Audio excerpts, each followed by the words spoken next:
সাত প্রকার মানুষকে শহীদ বলা হয়েছে কোরআন আর হাদিসের পরিভাষায়। পানিতে ডুবে মরলে তাকে শহীদ বলা হয়, আগুনে পুড়ে মরলে তাকে শহীদ বলা হয়, দেওয়াল চাপা পড়ে মরলে তাকে শহীদ বলা হয়, অ্যাক্সিডেন্টে মরলে তাকে শহীদ বলা হয়। আমি কি এগুলো বানিয়ে বলছি? বলেন, জালেমের জুলুমের সামনে নিজের জীবনটা যারা দিয়ে দিল তারা শহীদ হবে নাকি? আপনাকে কি আবার ফের শহীদ হয়ে দেখানো লাগবে? শহীদ এই শব্দটা কত বড় দামি শব্দ আপনি জানেনই না। আপনি দেখেছেন এই দেশে শেখ মুজিবুর রহমানকেও মেরে ফেলা হয়েছে, জিয়াউর রহমানকেও মেরে ফেলা হয়েছে। একজনের নাম শুনলেই সারা বাংলাদেশের মানুষ বলে শহীদ জিয়া, আর একজনের নাম আমি জীবনে কোনোদিন শহীদ শুনিনি, অথচ তাকেও মেরে ফেলা হয়েছে। আপনি কোনদিন শুনেছেন শহীদ বঙ্গবন্ধু শেখ মুজিবুর রহমান? এ কথা কেউ বলে? কেন? জিয়াউর রহমানের নাম শুনলে মানুষ শহীদ জিয়া বলে। আমি 16 সালে হজে গিয়ে দেখেছি, ওই যে জায়গাটা আরাফাতের ময়দান, এর পাশে মসজিদে নামিরা, কাবার ইমাম খুতবা দিচ্ছিলেন শহীদ জিয়াউর রহমান, এই নামটা উচ্চারণ করে। উনি আরবিতে অনেকগুলো কথা বলছিলেন, কথার পরিভাষা বাংলা অর্থ এইটা দাঁড়ায়, হে আল্লাহ, শহীদ জিয়াউর রহমানকে জান্নাতের সুউচ্চ মাকাম দান করো। কোন জায়গায় দোয়া হচ্ছে আপনি টের পেয়েছেন? আরাফাতের ময়দানের পাশে মসজিদে নামিরা। আমরা সবাই জানেন আরাফাতের ময়দানে মানুষের দোয়া আল্লাহ কবুল করে থাকেন। এটা শোনেননি কোনোদিন? যেই 10টা জায়গায় মানুষের দোয়া কবুল হয় তার ভেতরে এটা 1 নাম্বার। আমাদের আদি পিতা হযরতে আদম আলাইহিস সালাম, তার স্ত্রী হযরতে হাওয়া 350 বছর পর্যন্ত ক্রন্দন করার পর যেই ময়দানে তাদের দোয়া কবুল হয়েছিল তার নাম আরাফাতের ময়দান। কথা বলেন না কেন? নবীজি জানিয়েছেন এই ময়দানে কোনো মানুষ যদি দোয়া করে আমার আল্লাহ এটা ফেরত দিতে লজ্জাবোধ করে। এত দামি জায়গা এটা, যেহেতু 40, 45, 50 ডিগ্রি সেলসিয়াস থাকে, এত তাপমাত্রা ওই দেশে, আরাফাতের ওই ময়দানে হাজার হাজার নিম গাছ এই জিয়াউর রহমান লাগিয়েছিল। কি কথা বলে না কেন? কাবার ইমাম তো আর নিম গাছ চেনে না, ওনারা সাজারাতো জিয়া নাম দিয়েছে এইটার, যে জিয়া গাছ। আমি নিজেও নিম গাছের নিচে বসেছিলাম, লক্ষ লক্ষ হাজিরা তামাম দুনিয়া থেকে যারা আসে, হয়তো জিয়াউর রহমানকে চেনে না, কিন্তু সাজারাতো জিয়া চেনে, জিয়া ট্রি। আলা ইবাদিহিল্লাযীনা ইসতাফা, আম্মা বা'দ, ফাউযু বিল্লাহি মিনাশ শাইতানির রাজীম। বিসমিল্লাহির রহমানির রহিম। ওয়ালা তাকফু মা লাইসা লাকা বিহি ইলম, ইন্নাস সামআ ওয়াল বাসারা ওয়াল ফুআদা কুল্লু উলাইকা কানা আনহু মাসউলা। সাদাকতা ইয়া রাব্বানা, আল্লাহুম্মা সাল্লি আলা।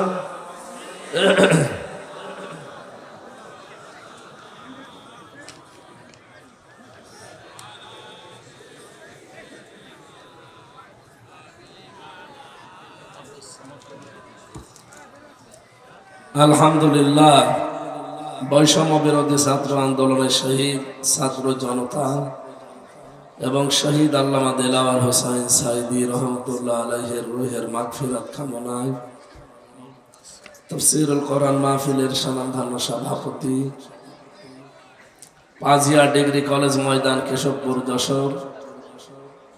অত্র এলাকার সর্বজন শ্রদ্ধাভাজন ব্যক্তিত্ব জনাব মাওলানা আব্দুস সামাদ, আতালাল্লাহু উমরাহু ওয়া বারাকাল্লাহু ফি হায়াতি। বলুন আমিন।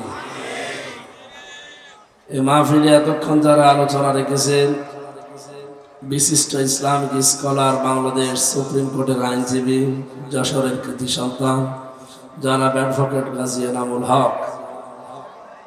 ইসলামী সঙ্গীত পরিবেশন করলেন মুনতাসির আল মাহমুদ লাবিদ। এখানে যিনি সভাপতির দায়িত্ব পালন করার কথা ছিল জনাব মুহাদ্দিস শহীদুল ইসলাম অসুস্থ। সুস্থতা একটা নিয়ামত, আমি টের পাচ্ছি।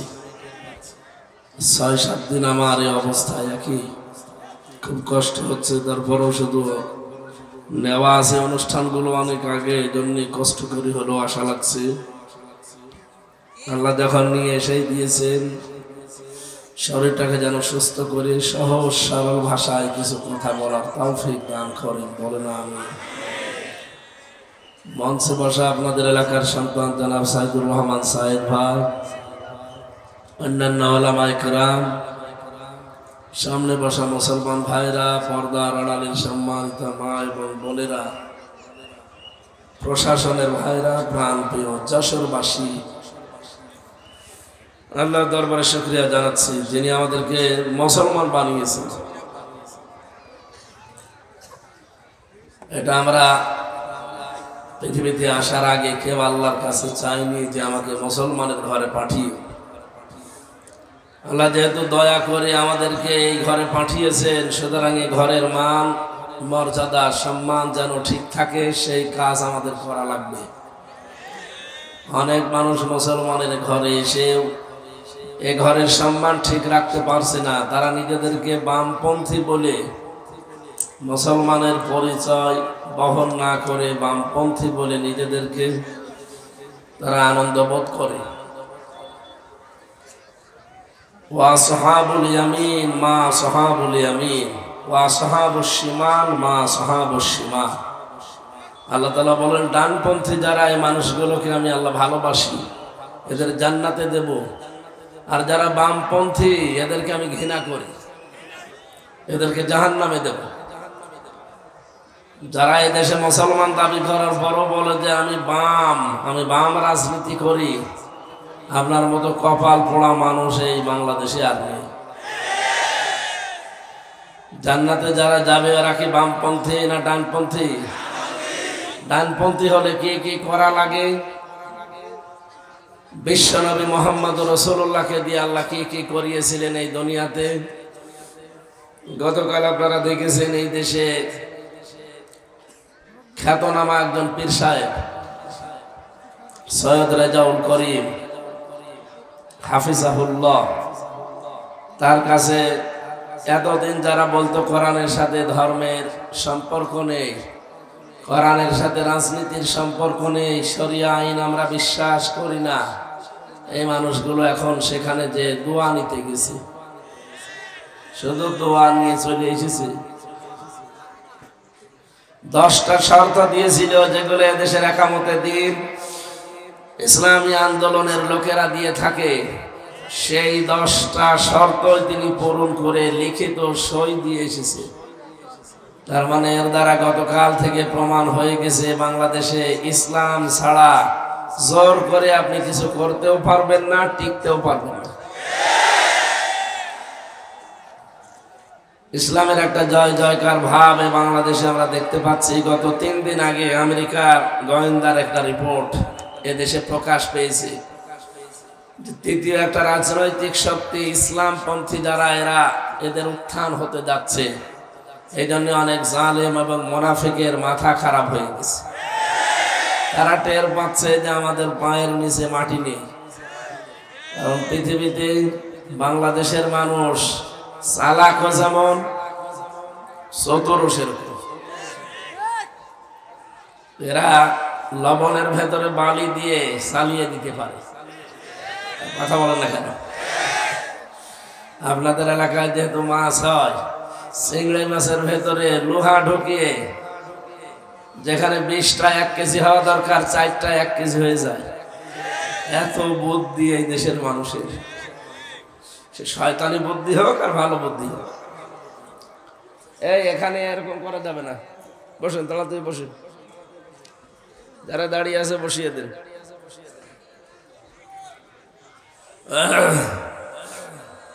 যশোরবাসী, সুতরাং এ দেশের সামনে যদি কেউ চেয়ারে বসতে চায় তাকে ইসলামের দোহাই দিয়ে বসা লাগবে। আর এবার কিন্তু আমরা সতর্ক হয়ে গেছি, ইসলামের দোহাই দিয়ে যদি এই দেশে কেউ অনইসলামিক কাজ কারবার করে আবার 5 আগস্ট সংগঠিত হতে পারে। এই জন্য বৈষম্য বিরোধী ছাত্র আন্দোলনে যারা জীবন দিয়েছেন, এরা যে শহীদ অনেকে এখনো মানতে চায় না। 7 প্রকার মানুষকে শহীদ বলা হয়েছে কোরআন আর হাদিসের পরিভাষায়। পানিতে ডুবে মরলে তাকে শহীদ বলা হয়, আগুনে পুড়ে মরলে তাকে শহীদ বলা হয়, দেওয়াল চাপা পড়ে মরলে তাকে শহীদ বলা হয়, অ্যাক্সিডেন্টে মরলে তাকে শহীদ বলা হয়। আমি কি এগুলো বানিয়ে বলছি?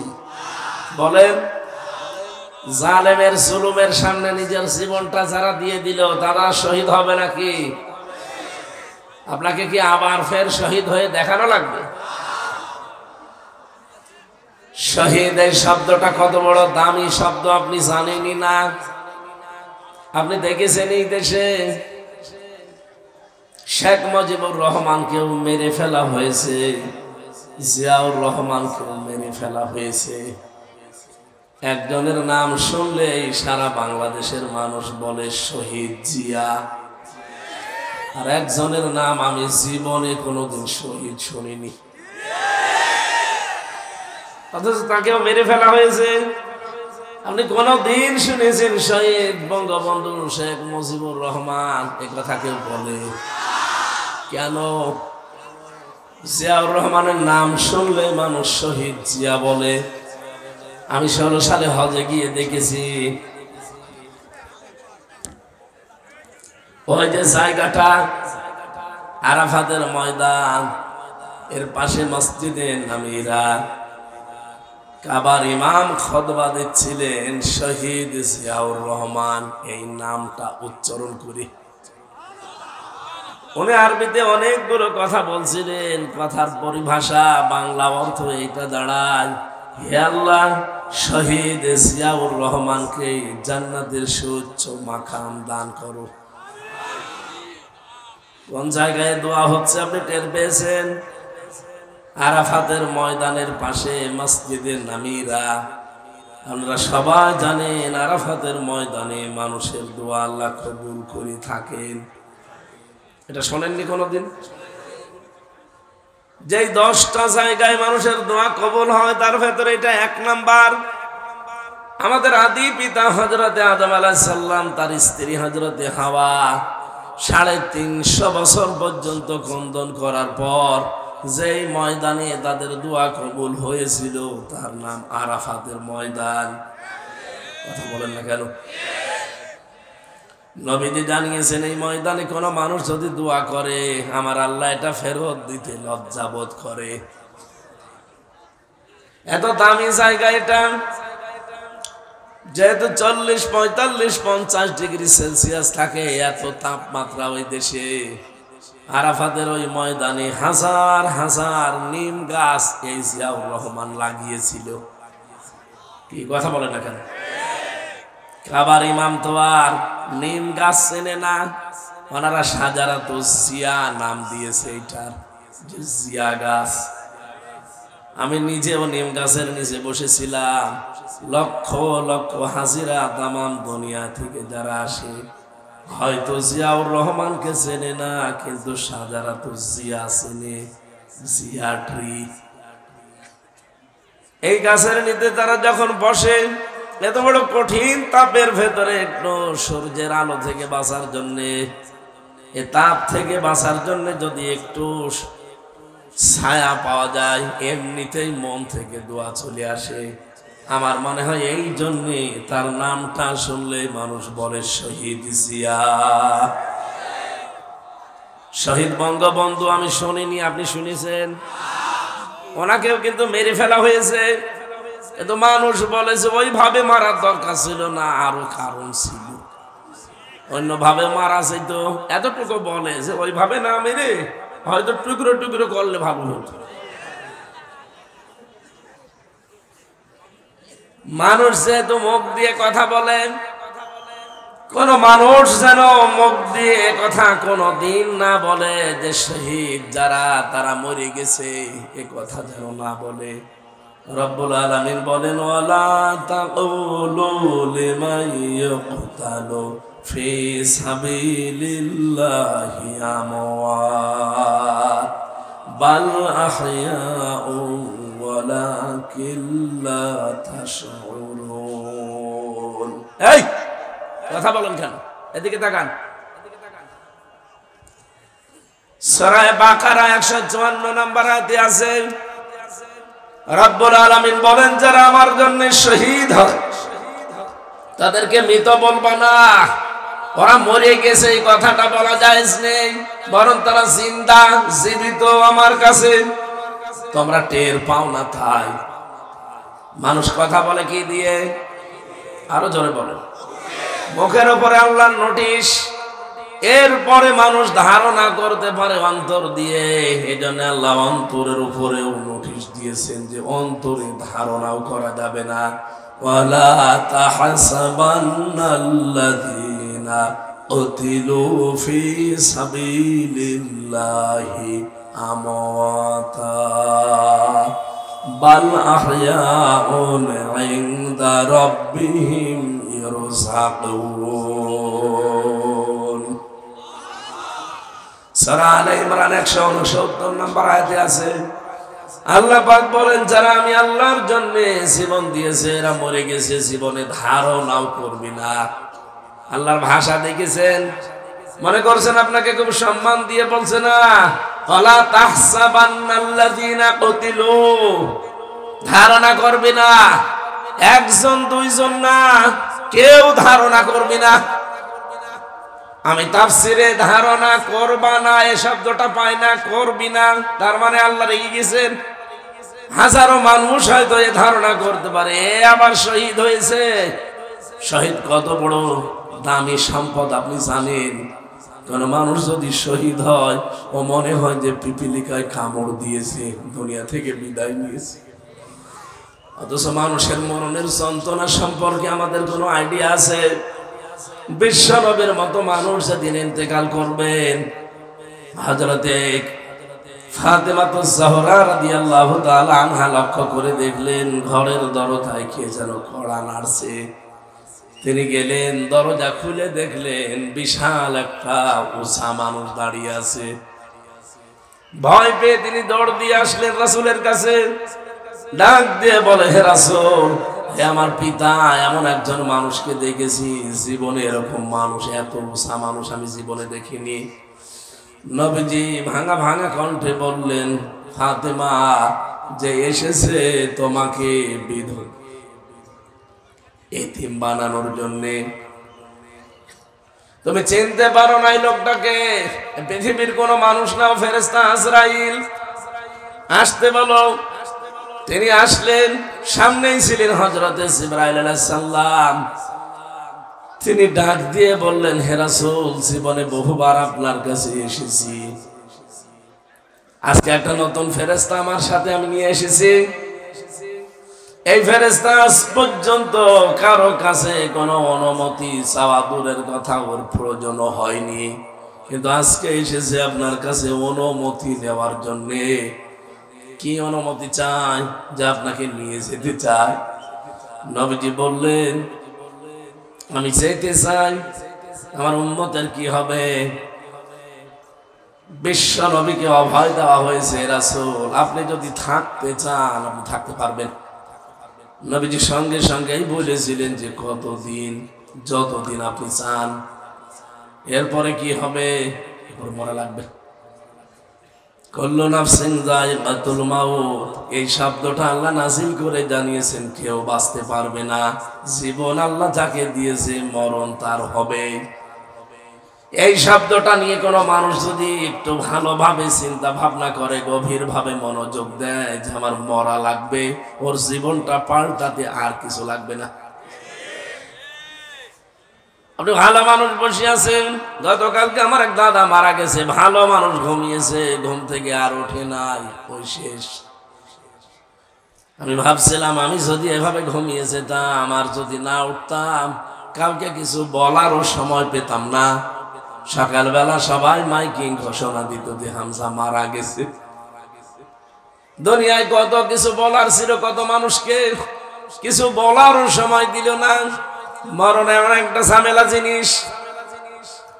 কিন্তু নবীজিকে আল্লাহ বললেন, হ্যাঁ আপনি থাকতে পারবেন, ফেরেশতা বলে থাকতে পারবেন, কিন্তু যতদিন ইচ্ছা ততদিন, তারপরে মরা লাগবে। নবীজি বললেন, মরা যখন লাগবে তখন আর দেরি করার দরকার নেই, আমারে নিয়ে চলো। হযরতে আজরাইল জানটা কবজ করার জন্য শুধু হাতটা রেখেছিলেন নবীজির বুকের উপরে। নবীজি সঙ্গে সঙ্গে বললেন, ফেরেশতা হাত নামাও। কি রাখলে? ফেরেশতা বলে, হে রাসূল, আমি জানি আল্লাহর পরে আপনার স্থান। আমি খুব আসানে সতর্কতার সহিত শুধু আমার হাতটা আমি রেখেছি, তার খুব আস্তে করে, এমনও পুরাটা ভর আমি দেয়নি, শুধু রেখে দিয়েছি। নবীজি বললেন, আজরাইল, এটা যদি তোমার হাত রাখা হয় তাহলে তোমার কষ্ট কোনটা? তুমি শুধু হাত এখনো ভর দাওনি, শুধু রেখে দিলে, মনে হচ্ছে উহুদ পাহাড় আমার বুকের উপরে ছাপিয়ে দিয়েছো। যশোরবাসী, মন থেকে কথাগুলো বলছি, একটু নিজের থেকে মিলান তো। এত বড় দামি মানুষের যদি এই কষ্ট হয়, তাহলে আমরা তো মানুষের ভেতরেই পড়ি না। কথা বলে না কেন? আমাদেরকে মানুষ বলা হয় শুধু উপরে এই চিহ্ন দেখে, ভেতরে কত প্রসূত জমা হয়ে আছে। আরে ভাই, হিংসা তো মানুষের ভেতরে থাকার কথা না, হিংসা থাকার কথা পশুর ভেতরে। আপনি দুইটা কুকুরকে খাবার দেবেন, একটাকে যা দিয়েছেন ও মরণ পর্যন্ত খেলেও আমার মনে হয় শেষ হবে না, এরপরও দেখবেন পাশেরটায় হামলা দেয়। কথা বলছেন না কেন? হিংসা তো আমাদের ভেতরে থাকার কথা না, এটা তো পশুর স্বভাব। মানুষের এই চেহারা শুধু থাকলে আপনি মানুষ বলে পরিগণিত হবেন না, বিষয়টা এমন না।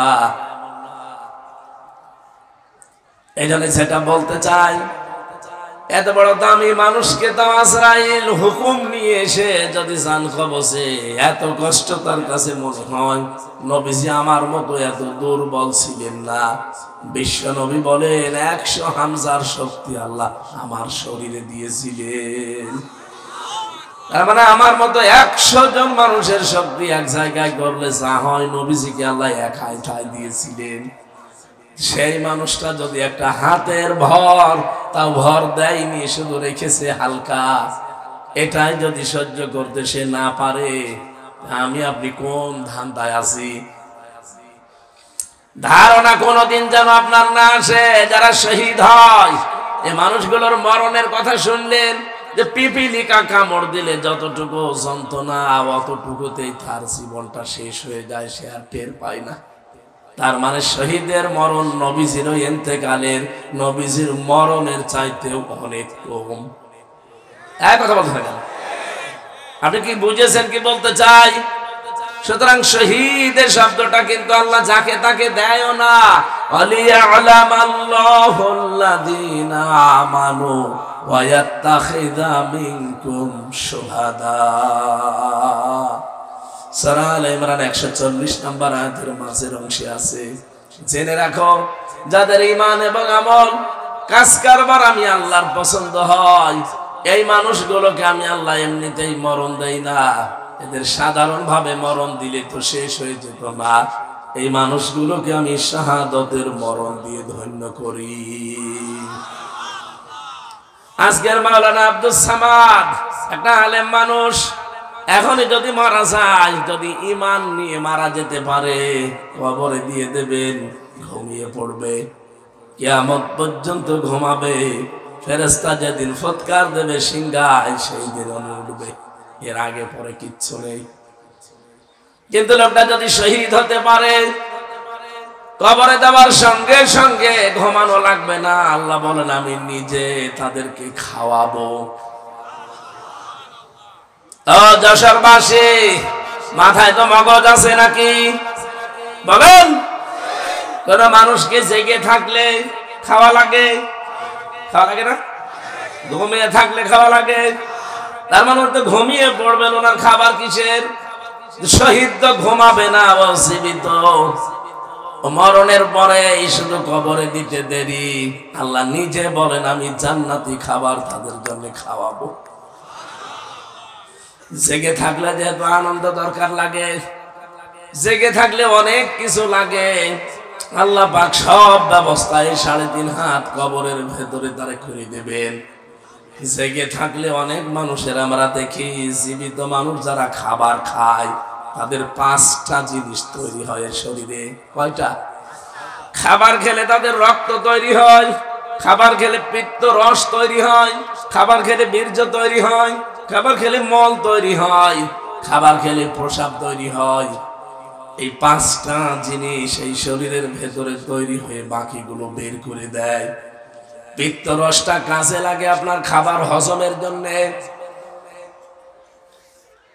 2 নম্বরে আপনার শরীরকে সুঠাম শক্তিশালী করে রাখার জন্য বীর্য দরকার লাগে। রক্ত চলাচল, 5.5 কেজি রক্ত আমার শরীরের ভেতরে আছে। ঘন্টায় 60 কিলোমিটার বেগে আমার রক্তগুলো মাথা থেকে পা পর্যন্ত দৌড়াচ্ছে।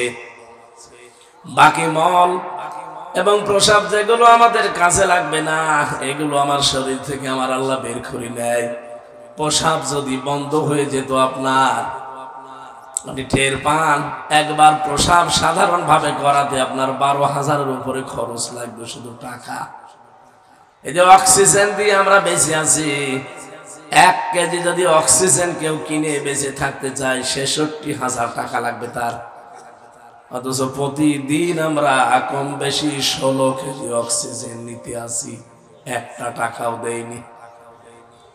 কোনদিন জিবরাইল এসে বিলের কাগজ দিয়েছে যে 16 কেজি অক্সিজেন, 1 কেজি 66,000 টাকা।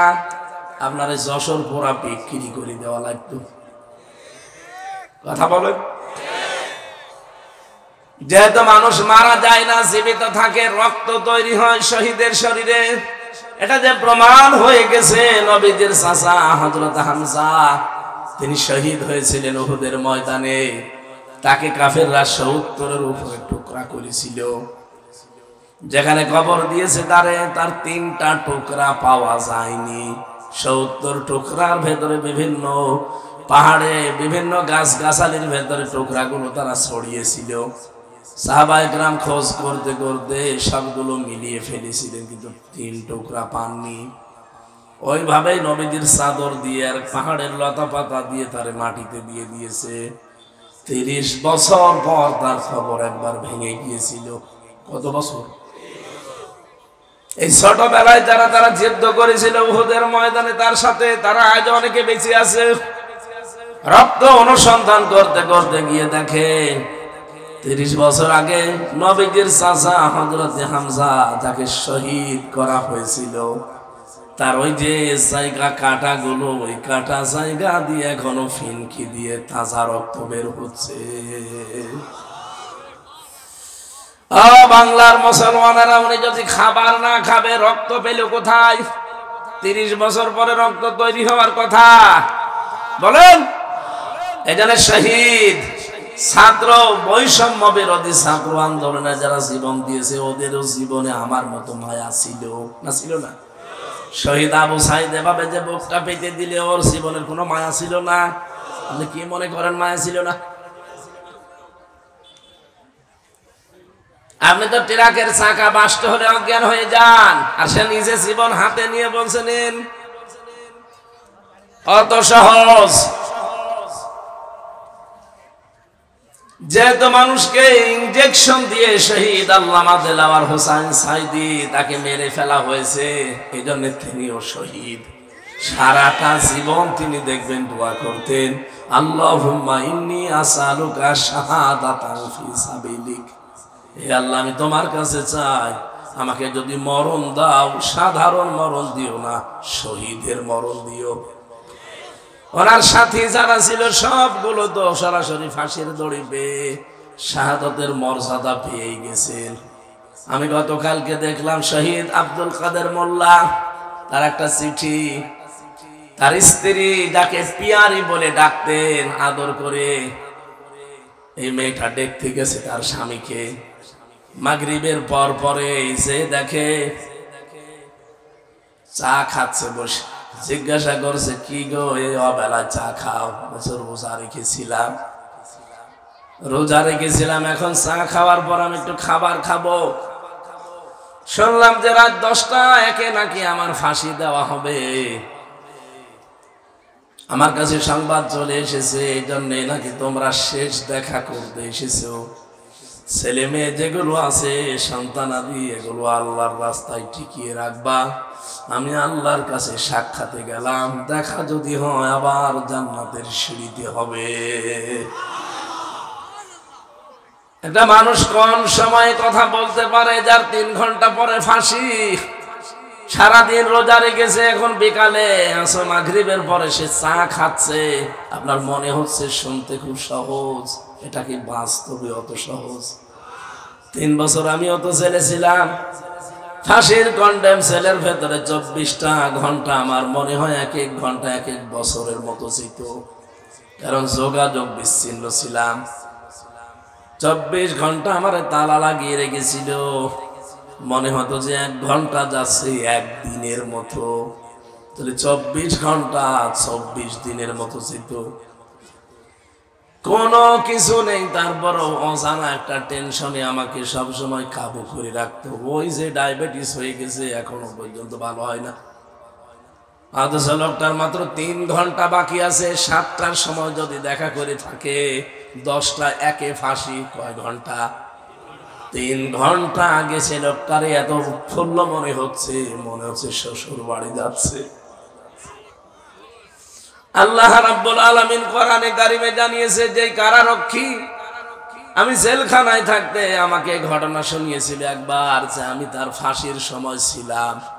এই লোকটার 3টা ঘন্টা বাকি আছে, কিন্তু শরীরের ভেতরে, চেহারার ভেতরে কোনো ছাপ নেই, একেবারে নিশ্চিন্তায় বসে আছে। মনে হচ্ছে ওনাকে কোনো সুসংবাদ দেওয়া হয়েছে। আমি ওই দিন কারারক্ষী কুতুবউদ্দিন ভাইকে বলেছিলাম যে ভাই আপনি টের পাননি? ইন্নাল্লাযীনা ক্বালু রাব্বুনাল্লাহ সুম্মা ইসতাকামু তাতানাজ্জালু আলাইহিমুল মালাইকা। আল্লাহ পাক বলেন সত্যি যারা এই কথা বলতে পারে আমার রব আল্লাহ, এই কথা বলেই শুধু এলোমেলো যায় না, সে টিকে থাকতে পারে এই কথার উপরে। যত ঝড় ঝাপটা তার উপরে আসবে তারপরও সে টিকে থাকতে পারে। আমি আল্লাহ তাকে এমনি এমনি কিছু না দিয়ে ছেড়ে দেই না।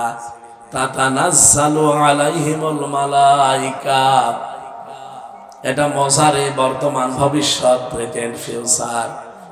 মালাকুন 1 বছর, মালাইকা বহু বছর।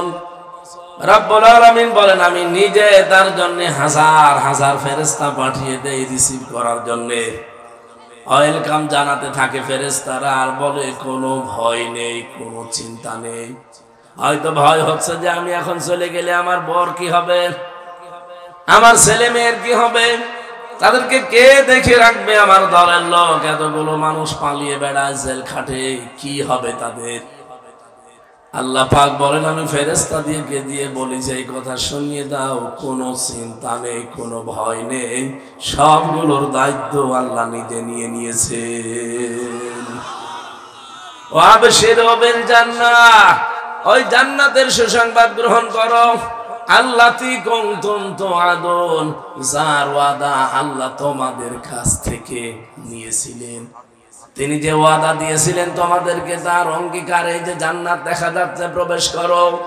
নাহনু আউলিয়াউকুম ফিল হায়াতিদ দুনিয়া ওয়া ফিল আখিরাহ, দুনিয়ায় আমরা তোমাদের বন্ধু ছিলাম, মরণের পরও আমরা থাকবো বন্ধু। ওয়ালাকুম ফিহা মা তাশতাহি আনফুসুকুম ওয়া লাকুম ফিহা মা তাদউন। এমন একটা জায়গায় তোমাদেরকে পৌঁছিয়ে দেব যেখানে চাওয়ার আগে জিনিস পাওয়া যায়। নজুলাম মিন গফুরির রহিম, দয়াময় আল্লাহর পক্ষ থেকে এটা বিশাল মেহমানদারি। জোরে বলেন সুবহানাল্লাহ। যে কথাটা তুলেছিলাম শহীদ, এটা অনেক দামি জিনিস। আল্লাহ যাকে তাকে শাহাদাতের মরণ দেন না, এটা দেন তাদেরকে আল্লাহ যার জীবন এবং অ্যাক্টিভিটিস কর্মকাণ্ড আল্লাহর ভালো লাগে, এই মানুষগুলোকে আল্লাহ শাহাদাতের মরণ দিয়ে ধন্য করে তার জীবনটা। বলেন আমিন। আজকে যেহেতু শহীদদের মাগফিরাত কামনায়, এদের মাপ তো আল্লাহ করেই দিয়েছেন, তাদের মাগফিরাত আর কামনা করার দরকার নেই, তাদের সম্মান কামনা করেন। আল্লাহ যেন তাদের মর্যাদা সম্মান আরো বাড়িয়ে দেয়। বলেন আমিন। আমরা যে মাস চলছে রজব মাস, গতকালকে যে রাতটা গেল, বিশ্ব নবীকে এই ধুলির ধরা থেকে 53 বছর বয়সে আল্লাহ রাব্বুল আলামিন 27টা বছর তার কাছে রেখে 14টা জিনিস তাকে শিখিয়েছিলেন আর 27টা জিনিস তাকে দেখিয়েছিলেন। এদিকে তাকান। আপনি চিন্তা করতে পারেন, 27 বছর ধরে মাত্র 27টা জিনিস দেখিয়েছেন আর শিখিয়েছেন কয়টা জিনিস? 14টা। বলেন বলেন। রব্বুল আলামিন জানাতে চেয়েছেন, হে নবী, সামনে যেহেতু আপনাকে একটা নতুন দেশ আমি হাতে তুলে দিতে যাচ্ছি, এই দেশকে যদি আপনি কল্যাণময় করতে চান, কল্যাণকর রাষ্ট্র বানাতে চান, তাহলে আপনাকে 14 কাজ ওই দেশে করা লাগবে। আমাদের দেশটাও যেহেতু এখন একটা নতুন দেশ, নতুন সরকার চালাচ্ছে, কথা বলছেন এখন, এরাও যদি এই দেশকে কল্যাণময় রাষ্ট্র বানাতে চায়, গ্যারান্টি দিয়ে বলতে পারি সূরা বনী ইসরাইলের এই 23 থেকে 38 এই 16টা আয়াতের 14টা কাজ এখানে দেওয়া আছে। দল মত নির্বিশেষে সবাই সাপোর্ট করা দরকার, কারণ এগুলো বানানো আল্লাহর। মানুষের বানানো জিনিস দিয়ে কি হয় 54 বছর তো দেখলেন। এক কথা বলছে না কেন? সংবিধান যেটা বানিয়েছিল ডক্টর কামাল, 54 বছর তো চললো, কি পেয়েছেন? আমি নিজে দেখেছি, চোর পুলিশে ধরে ছেলে দেয়, চোর থেকে ডাকাত হয়। কথা বলেন এখন, ডাকাত ওনারা জীবনের ওপরে বাস গাড়ি খরচ করে, জীবনের উপরে রিস্ক নিয়ে ডাকাত ধরে, আর ডাকাত জেলখানা যে বের হওয়ার সময় খুনি হয়ে বের হয়। আমার ব্লকে যারা থাকতো আমি দেখেছি এই 3 বছর কাশিমপুর কারাগারে গাঁজা খাওয়ার জন্য পুলিশে ধরে জেলে দিয়েছে। ও শয়তান এত বড় শয়তান, ওর ভেতরে যে বারান্দার উপরে টব লাগিয়েছে, গাঁজার গাছ লাগিয়েছে, অথচ পুলিশে গাঁজা খাওয়ার জন্য ধরে জেলে দিয়েছে, গাঁজার গাছ লাগিয়েছে ভেতরে। জেলার একদিন এসে বলছে যে, ওরে শয়তান, আমরা আর কি করব, এর 24 ঘন্টা তালা লাগিয়ে রাখি ব্লকে। আরে কি আশ্চর্য মানুষ গো, গাঁজা খাওয়ার জন্য যারে পুলিশে ধরে প্রশাসন ধরে জেলে দিয়ে গেল, আরে ভেতরে গাঁজার চাষ করছে। হবে না মানুষের তৈরি করা আইন দিয়ে বাংলার জনগণ।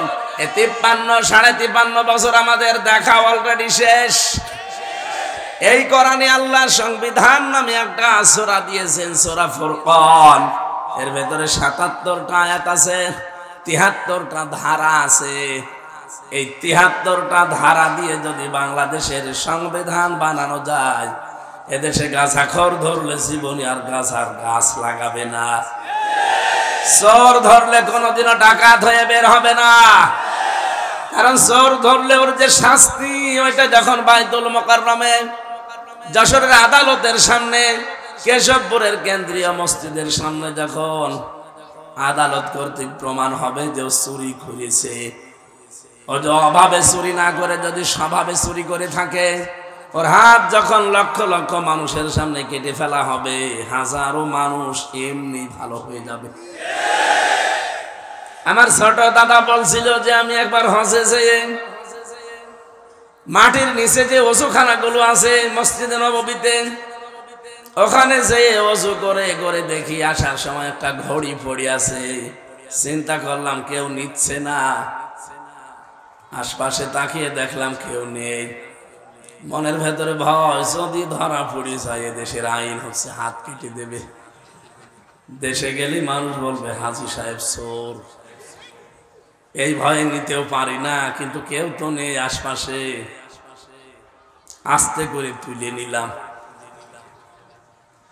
হারানো জিনিস যেখানে জমা দেওয়া ওই জায়গায় জমা দিলাম। মসজিদে নববীর সামনে ওই ঘরটা আছে। ওনারা জিজ্ঞাসা করলাম যে ওনার ভাষা দিয়ে, কারণ উনি 14-15 বছর এখন ওই দেশে থাকে। জিজ্ঞাসা করলাম যে ভাই এই ঘড়িটার দাম কেমন হবে? উনি ওনার ভাষা দিয়ে বলে, ইয়া জিউল হজ্জাতাই না বিলাদুকা, হাজি দেশ কোথায়? জি তুমিন বাংলাদেশ। বাংলাদেশ থেকে এসেছি। উনি হিসাব করে বলছে আপনার বাংলার টাকা অনুযায়ী এই ঘড়িটার দাম হবে কমপক্ষে 72,000 টাকা। মোবাইল ঘড়ি। বলেন তো 72,000 টাকার ঘড়ি পড়ে আছে, কেউ নিচ্ছে না, ওযুখানায়। এদেশে 72 পয়সা থাকবে? বলেন। ওই দেশে তারপরও কোরআনের সম্পূর্ণ আইন নেই। 100 ভাগের মাত্র খুব বেশি হলো 30 ভাগ আছে, বাকিগুলো নেই। 30 ভাগেই আমি যে শান্তি পেয়েছি ওই দেশে, আমার এই দেশে যদি 100 ভাগ কোরআনের আইনটা কার্যকর হয়ে যায়। কালকে আমি এক জায়গা থেকে আসার সময় পুলিশ, আমার নরম সরম পুলিশ, একেবারে হাবাগোবা গাড়িটা আটকিয়েছে, আমার পেছনের গাড়িটা। বললাম ওর কাগজ ফেল হয়ে গেছে, মাত্র 3 দিন আগে, সময় পাইনি, আপনি খুব নরমাল মামলা দেন। হুজুর 3 দিন তো বেশি ঝামেলা করবো না, ছেড়ে দেব। তবে আমাদের একটা একটু টেনশন আছে, সামনে যা দেখতে পাচ্ছি, আমরাও তো দেশের খোঁজ খবর রাখি। আগস্টের 5 তারিখের আগে এই দেশে মাত্র 100 জনের 15 জন মানুষ চাইতো যে দেশে কোরআনের বিধান কায়েম হোক। অথচ এই 5.5 মাসের ব্যবধানে America, voice of America, Microsoft, এগুলো সব তো আমার খালাতো ভাই, সব খ্রিস্টান। এরা রেপোর্ট দিচ্ছে এই দেশে এখন 100 জনের প্রায় 58 জন চাচ্ছে যে ইসলামে দেশে কায়েম হোক। 5.5 মাসে যদি অবস্থা তৈরি হয়ে যায়, আর 5 মাস যেতে দেন। এই জন্যই তো গতকাল চরমনায় পীর উনি বলেছে যে আমরা নির্বাচন চাই অন্তত 1-1.5 বছর পরে। দেখলাম পাশ থেকে কে যেন জামাটি নিধস, অতদিন না, তাড়াতাড়ি ওরা টের পেয়ে গেছে। 5.5 মাসে যদি 15 থেকে 58 চলে আসে, আর 1 বছর যেতে দিলে এই দেশের হিন্দু, খ্রিস্টান, বৌদ্ধ, মুসলমান সব 100 জনের 100 জনই বলবে আমরা কোরআনের বিধান চাই।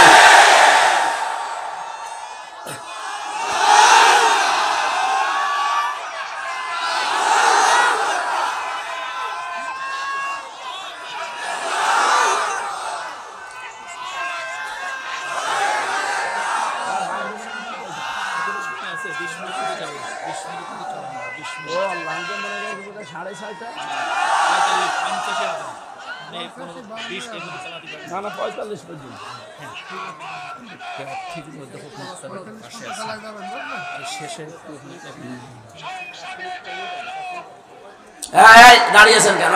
বসেন। আমি যে গুরুত্বপূর্ণ বিষয়টা তুলতে চেয়েছিলাম, আমি তোমার ঘড়ি নষ্ট হয়ে গেছে নাকি কি সমস্যা? আমি মনে করছি বোধহয় 4:30 বাজে, শয়তান দেখি 5:30 বেজে গেছে। ঘুরে আসবে তো কাটাটা আসলে,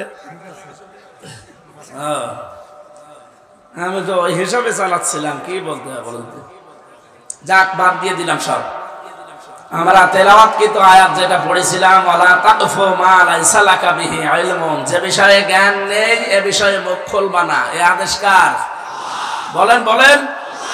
কেন দিয়েছেন? কারণ কিয়ামতের ওই কঠিন ময়দানে আপনার অন্তর, আপনার কান, আপনার এই মুখ যেটা দিয়ে কথা বলেন, ইন্নাস সামআ ওয়াল বাসারা ওয়াল ফুয়াদা, আপনার এই চোখ, আপনার এই মুখ, আপনার অন্তর, কিয়ামতে প্রতিটি জিনিস কিন্তু পঙ্খানো ভাবে জিজ্ঞাসিত হবে। কি কি করেছেন সব এই তিনটাকে আল্লাহ জিজ্ঞাসা করবে, একেবারে সঠিক উত্তর এরা দিয়ে দেবে। কারণ আপনাকে আল্লাহ কথা বলতে দেবে না। আল ইয়াউমা নাখতিমু আলা আফওয়াহিহিম ওয়া তুকাল্লিমুনা আইদিহিম ওয়া তাশহাদু আরজুলুহুম বিমা কানু ইয়াকসিবুন। রাব্বুল আলামিন বলেন, কিয়ামতের দিন তোর মুখটা যখন শিলায় লাগিয়ে দেব, হাত বলবে আল্লাহ এই করেছিল। যশোর বাসী, এখানে মাত্র 20,000 মানুষ মনে করেন, এই জায়গায় যদি আমার মুখটা আল্লাহ এখনই বন্ধ করে দিয়ে আমার হাতের কথা চালু করে দেয়, আর সারাদিন অন্তত হাত দিয়ে যা করেছি এগুলো শুনতে আমার কান মেনে নেবে। আমার পা দিয়ে অন্তত কোনো খারাপ কাজে আজকে সকাল থেকে আমি যাইনি, তারপরেও যতটুকু যা করেছি, পা যদি এখন কথা বলা আরম্ভ করে যে অমুক অমুক জায়গায় গিয়েছিলে, অমুক অমুক জায়গায় যাওয়ার নিয়ত ছিল, আমার মান সম্মান থাকবে। কিয়ামতের দিন আল্লাহ বলেন, মানুষের মুখ যখন বন্ধ হয়ে যাবে, ওর শরীরের ভেতরে আমি আল্লাহ ওর অপরাধগুলো ফুটিয়ে তুলব। আপনি যদি ডাকাতি করে থাকেন, চুরি করে থাকেন, ঘুষ খেয়ে থাকেন, সুদ খেয়ে থাকেন, এই শব্দটা আপনার এই কপালের উপরে আল্লাহ লিখে দেবে। এত মোটা অক্ষরে লিখবে যে ঘড়ি দেখতে পান জলে লেবে এরকম মোটা অক্ষরে লেখা থাকবে যে আপনি চোর, আপনি ঘুষখোর, আপনি সুদখোর, আপনি জেনাকারী। এগুলো যখন ফুটিয়ে তুলবে, কিয়ামতে কোটি কোটি মানুষ থাকবে, আপনার কি মনে হয় কি পাবেন? লজ্জা আপনি বলেন। এজন্য হিসাব নিকাশ করে আমাদের কথা বলা দরকার। যে কোনো কথা বলার আগে অন্তত 3 বার চিন্তা করা দরকার। আল্লাহ কিন্তু এই কথাটা শুনতেছে, ফেরেশতারা লিখতেছে, আর কিয়ামতে এই কথার উপরে আমার আবার হিসাব হবে। এক কথা বলে না কেন? এমনিতে আপনার জীবন পাল্টিয়ে যাবে। যে 27টা জিনিস নবীকে আল্লাহ দেখালেন, তার প্রথম নাম্বারে আল্লাহ তাকে দেখিয়েছিলেন পুলসিরাত। কি দেখিয়েছেন? বলেন। সর্বপ্রথম আল্লাহ তাকে পুলসিরাত দেখালেন। আমরা অনেকেই সারা জীবন নাম শুনি পুলসিরাত, কি এটা কোনোদিন কল্পনাও নিয়ে আসতে পারে না, আপনার আসবেও না। 30,000 বছরের রাস্তা, উঠতে 10 বছর, সোজা 10 বছর, নামতে 10 বছর। তাও এরকম ব্রিজ চওড়া হলে তো হয়, চিকন হবে চুলের মতো, আর ধার হবে হীরার মতো। কোরআনে কারীম জানিয়েছে, ওয়া ইম মিনকুম ইল্লা ওয়ারিদুহা কানা আলা রাব্বিকা হাতমান মাকদিয়্যা সুম্মা নুনাজ্জিল্লাযীনা তাকাও ওয়া নাযারুজ যালিমিনা ফিহা জিসিয়্যা। পুলসিরাতটা আমি জাহান্নামের উপরে সেট করেছি। এই মানুষগুলোকে আমি আল্লাহ যাদেরকে পার করে দেব, দুনিয়া যাদের তাকওয়া ছিল, আর যারা অপরাধী, এই মানুষগুলো কেটে এর ভেতরে পড়তে থাকবে। বলেন নাউজুবিল্লাহ। আয়াতটা পড়লে আমার যেন কেমন মনে হয়, কিয়ামতে হয়তো আল্লাহ ওই কাঁটার ভেতরে আমারে আবার ফেলে দেয় কিনা। আমার তাকওয়া যদি মানসম্মত না হয়, উপরে লোক দেখানোর জন্য যা করলাম, আমার তাকওয়া যদি আসলে মানসম্মত না হয়, কিয়ামতের দিন কিন্তু ওই পুলসিরাত পার হওয়ার সময় আপনাকে কেটে পড়ে যাওয়া লাগবে। এজন্য তাকওয়াটা একেবারে মানসম্মত তৈরি করা দরকার দুনিয়ায়। দ্বিতীয় নম্বরে নবীজিকে আল্লাহ দেখালেন মিজান। মিজান মানে না, এখানে পুলিশ অফিসার বসে আছে, ওনাকেও যদি জিজ্ঞাসা করি মিজান মানে কি, যেহেতু বাংলা শিক্ষিত মানুষ, একবারেই বলবে মিজান মানে দাড়ি পাল্লা। জিজ্ঞাসা করেন তো কোনোদিন কোন অভিধানে কোন জায়গায় পড়েছে মিজান মানে দাড়ি পাল্লা? পড়েছে? পড়েন না। শুনে মিজান মানে মানদণ্ড। মিজান মানে কি? বলেন। আপনি হাইকোর্টে যান, দেখবেন সামনে একটা দাড়ি পাল্লা টাঙানো আছে, দুই দিকে এই পাল্লাটা সমান, সরকার দেশের জনগণকে বোঝাতে চায়, সারা বাংলাদেশের কোন জায়গায় যদি ন্যায় বিচার না পাও, এই হাইকোর্টে আসলে ন্যায় বিচার পাবা। এই যে ন্যায় বিচারের চিহ্ন। তাহলে দাড়ি পাল্লাটা হচ্ছে ন্যায় বিচারের কি? আরো জোরে বলেন। নবীজিকে আল্লাহ মিজান দেখিয়েছিলেন। কি মিজান? এবার খেয়াল করেন।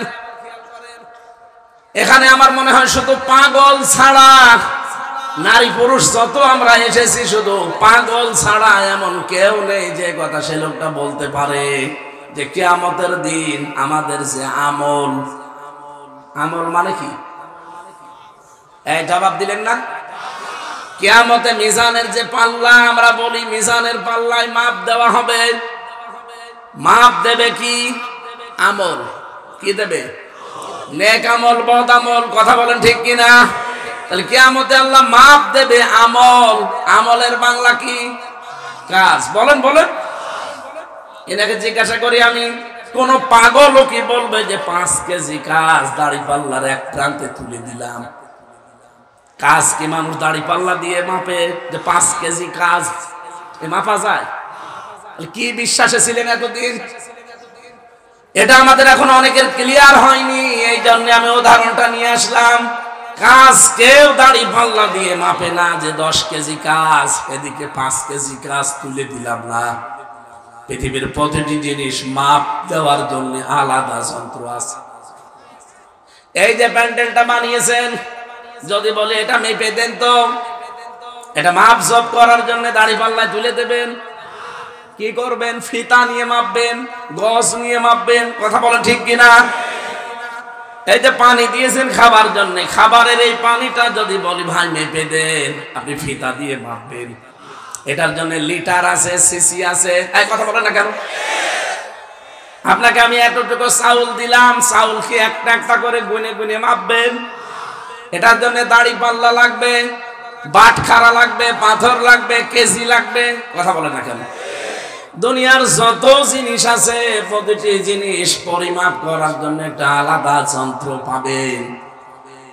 কাজ যে আল্লাহ কিয়ামতের দিন মাপবে, কাজ মাপার জন্য এই গজ ফিতা দিয়ে হবে না, দাড়ি পাল্লা দিয়ে, বাটখারা দিয়ে, কেজি দিয়ে, পাথর দিয়ে হবে না, সিসি দিয়ে, স্ক্যান দিয়ে হবে না।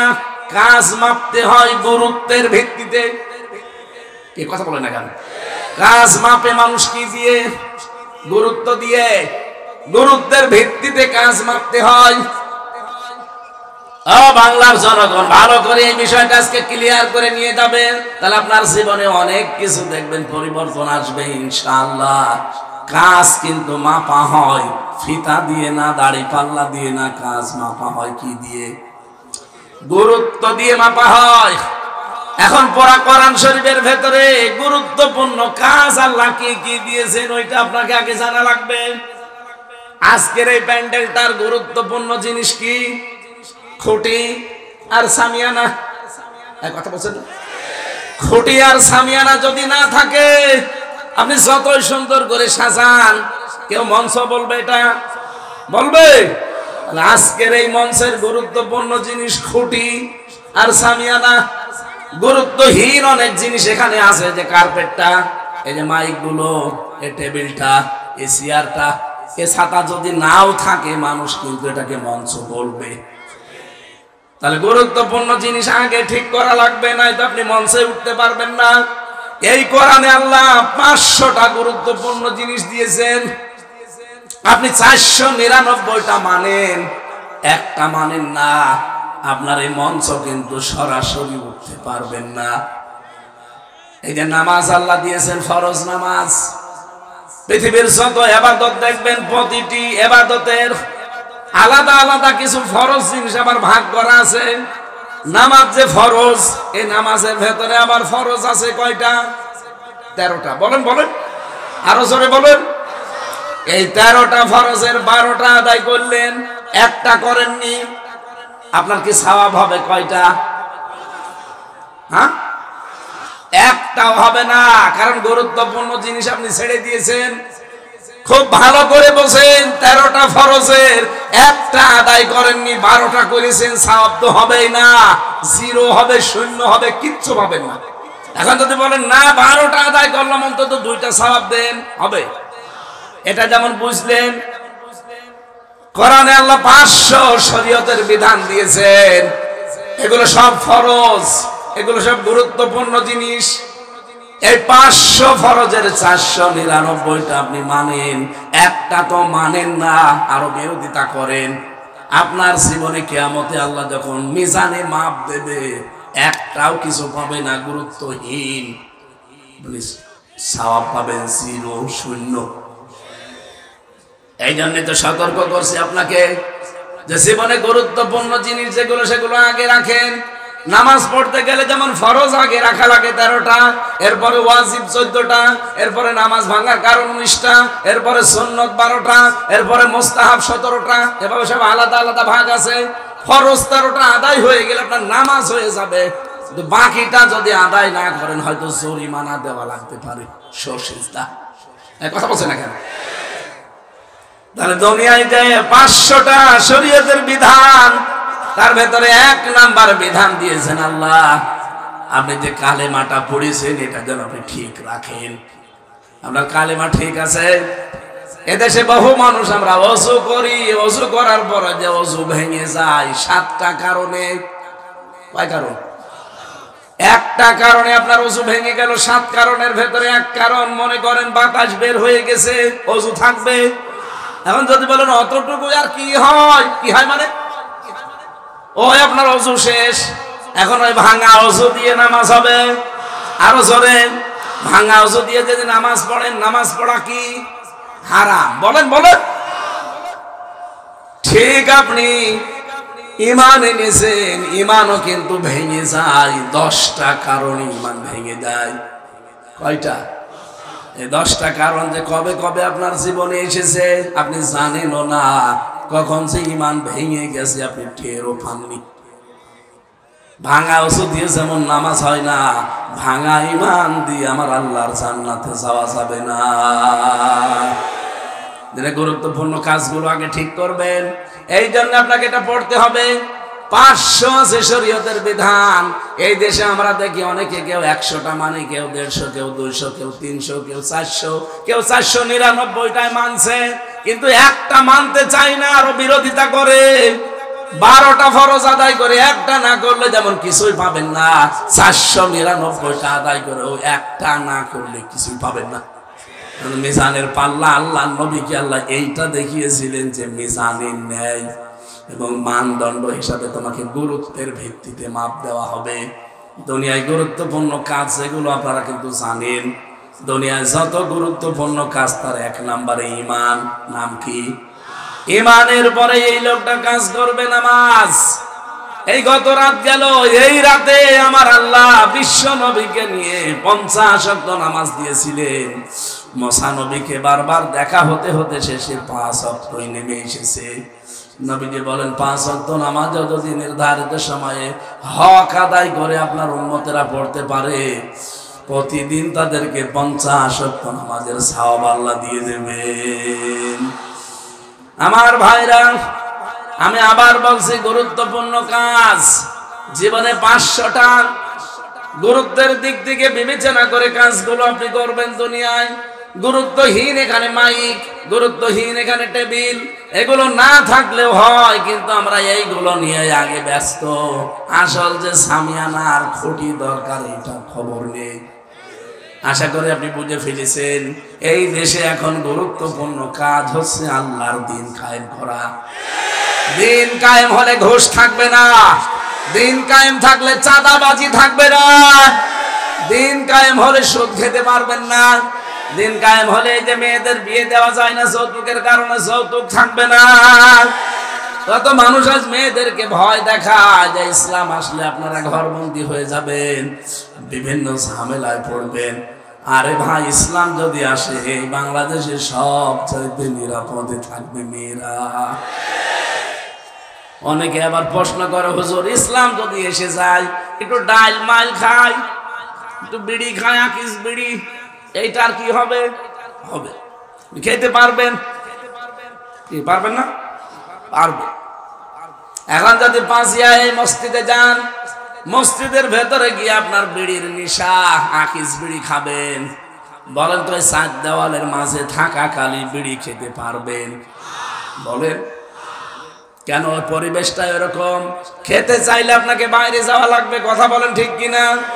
এদেশ যখন ইসলাম দিয়ে পরিচালিত হবে, এই ৭৭টা আয়াতের ৭৩টা ধারা যখন বাংলাদেশে কায়েম থাকবে, পুরা দেশ হয়ে যাবে মসজিদ। ৫৬,০০০ বর্গ মাইলের এরিয়া হয়ে যাবে মসজিদের মতো। আপনার মন চাইলে আপনি খেতে পারবেন না, ওই পরিবেশই তৈরি হয়ে যাবে। জোরে বলেন আল্লাহু আকবার। নবীজিকে এরকম একটা একটা করে ২৭টা জিনিস দেখিয়েছেন, আর আসার সময় ১৪টা জিনিস শিখিয়েছেন, যে এইগুলো সে আপনি অ্যাপ্লাই করবেন উম্মতের ভেতরে। আমরা আজকে আর না, আগামীতে আবার কোনো জায়গায় আসলে দেখা যাবে ইনশাল্লাহ। সম্মানিত ভাইরা, মেয়েদের বহু মেয়ে লোক এসেছে বাইরে। আমি জেলখানায় বসে দাম্পত্য জীবন, মেয়েদের যে সমস্যা এবং সমাধান, এটা নিয়ে বই লিখেছিলাম। ওই যে গাড়ির সামনে দেখা যাচ্ছে, মেয়ের জন্য, নিজের স্ত্রীর জন্য যাওয়ার সময় নিয়ে যাবেন। সম্মানিত মা বোনেরা, আপনার ছেলেকে অথবা আপনার স্বামীকে পাঠিয়ে দেন যেন নিয়ে যায়। ছেলেদের জন্য একটা আছে, মেয়েদের জন্য একটা আছে। ওইটা পড়লে অন্তত ১২০ পৃষ্ঠা, তো পড়াটা পড়লে আমার অনেক আবার আলোচনা করে চলে আসবে। আজকের মতো আমরা শেষ করছি, এখন কিন্তু আসান হবে, আর ৩ মিনিট আছে। আমাদের আজকের মাহফিলের প্রধান অতিথি অধ্যাপক মোহাম্মদ মোক্তার আলী, এই আসনের নমিনি, বাংলাদেশ জামাত ইসলামের পক্ষ থেকে। আল্লাহ রাব্বুল আলামিন তাকে মঞ্জিলে মকসদে যেন পৌঁছিয়ে দেন। এই কোরআনে কারীম যেন বুকে নিয়ে তিনি সংসদে যেতে পারে। বলেন আমিন। উনি হয়তো এখন আল্লাহুম্মা আমিন। লা ইলাহা ইল্লা আনতা সুবহানাক ইন্নী কুনতু মিনাজ জালিমিন। আল্লাহ তাআলা, কেশবপুর পাঁচিয়া এ বিশাল ময়দানে তোমার বান্দারা জান্নাতের বাগান সাজিয়েছে, যে আশা নিয়ে তারা আয়োজন করেছে। আল্লাহ, আমার শরীর মারাত্মক অসুস্থ, আমি কথা বলতেও পারছি না। এত কষ্ট করে হলেও এসে চেষ্টা করেছি কিছু হক কথা বলার জন্যে। তোমার বান্দা বান্দীদের কথাগুলো বোঝার এবং আমল করার তৌফিক দাও। সওয়াবগুলো তুমি নবীজির রওজায় পৌঁছিয়ে দাও। এই মাহফিলের প্রধান অতিথি অধ্যাপক মোক্তার আলী, আল্লাহ তোমার বান্দাকে কোরআনে কারীম বুকে নিয়ে দেন, বাংলার সংসদে যেতে পারে সেই ব্যবস্থা কবুল করে নাও। আমরা যারা অসুস্থ আছি, আমাদেরকে শেফায়ে কামেলা আজলা দান করো। এ মাহফিলের বরেণ্য সদস্য যারা, আমার সাইদ ভাই থেকে শুরু করে যত যুবক এই মাহফিলের জন্য শ্রম দিয়েছে, রব্বুল আলামিন প্রশাসনের যে ভাইরা এসেছে, আল্লাহ তারা যে দায়িত্ব পালন করে ইবাদত হিসাবে মঞ্জুর করো। রব্বুল আলামিন, এলাকায় তোমার এক বান্দা আবুল কালাম আজাদ কোরআনের জন্য আমাকে ভালোবাসে, মেহেরবানি করে তোমার এই আবুল কালামকে কবুল করো। বারাকাল্লাহু লানা ওয়া লাকুম ফিল কোরআনিল আযীম। আমি তোমার কাছে আমার শরীর এবং কণ্ঠটা ভিক্ষা চাই। মুক্ত জীবনে যখন ফিরিয়ে দিয়েছো, মেহেরবানি করে আমার শরীরটার কণ্ঠটা ফিরিয়ে দাও। আলহামদুলিল্লাহি রাব্বিল আলামিন। মরণ আসলেই যেন বলতে পারি লা ইলাহা ইল্লাল্লাহু মুহাম্মাদুর রাসূলুল্লাহ। একটু তাড়াতাড়ি করেন, এখনই বিদায় নেব।